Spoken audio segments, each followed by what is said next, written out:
But in saying that, it has to be a genuine redundancy and you have to follow a fair process. So, in terms of a genuine redundancy, there are 7 or 8 bullet points in the Act that help explain what that is. But in essence, it's really look, has the business reduced the amount that it has, the amount of workforce? Is there work still there for the role? And are the duties of the role that, say, you're currently carrying out going to be gone when you are made redundant? Because often people think, oh, well, look, they're going to divvy out some of my role. Well, if they're divvying it out a little bit and there's less people there, then that may still be a genuine redundancy, but it needs to be looked at whether it was fair to select you rather than, say, one of your colleagues. So going through the idea of a fair selection process is really, really important. But then also you need to look at whether or not you consult with people. So it has to be a fair redundancy and a genuine redundancy, and then they need to follow a fair process. So that fair process would be, were you selected fairly? Were you selected, which we are seeing unfortunately a bit lately, people coming back from maternity leave and all of a sudden there's a redundancy there. So you need to look at it. We're also seeing people, a few protected disclosures. Have you made waves about issues and then all of a sudden, you're part of this redundancy process? Or there are things like, have you raised a grievance? Is there a performance issue? And while you might not think, oh, it's a performance isn't a reason to terminate for redundancy. And people often say, well, look, that person is an issue. Let's do a redundancy here.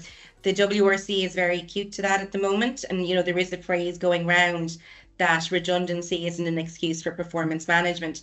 So you need to kind of understand why there is a redundancy there to see if it's genuine. And then, as I said, going through that consultation process. So looking at alternatives to redundancy, etc. So in terms of redundancy itself, if you've got over 1 year's service, you can avail of what we call the Unfair Dismissals Acts, which means that you go to the WRC and you say, look, I wasn't fairly selected. This wasn't a fair process. There wasn't a genuine redundancy. And there you can get awarded anything up to 2 years remuneration.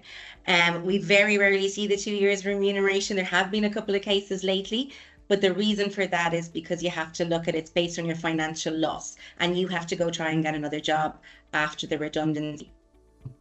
If you are less than 1 year, it's a little bit more difficult. So unless it's based on an equality reason or a protected disclosure, or maybe a breach of contract, which is very difficult to show, then you don't really have the same level of rights as you would do under the Unfair Dismissals Acts. Now, that's not to say that you don't have rights, but just not at the same level. Yeah.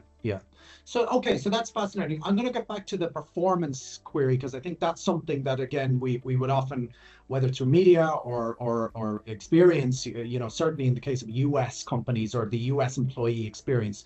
But let me just stay in Ireland for a moment. You've talked about, obviously, the process.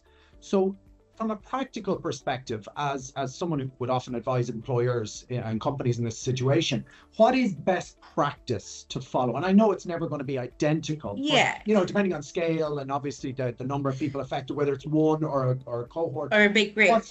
Yeah, exactly. Yeah. So generally what's the best practice in terms of process? Yeah, the best practice depends on the size, as you've alluded to there. So we'll talk about the size in a second, and we'll talk about if it's an individual or a small group of people.